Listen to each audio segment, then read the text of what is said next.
2026 சட்டமன்ற தேர்தலில் யாருக்கு வாக்கு செலுத்துவது?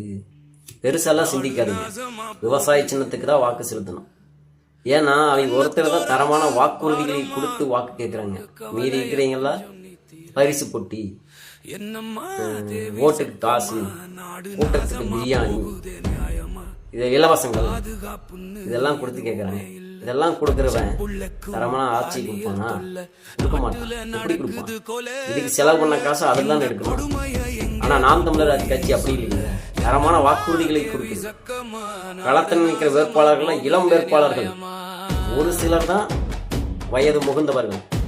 எல்லாமே படிச்சிருவீங்க, டாக்டர், வக்கீல், பொறியாளர். அதனால எல்லாம் யோசிக்காதீங்க.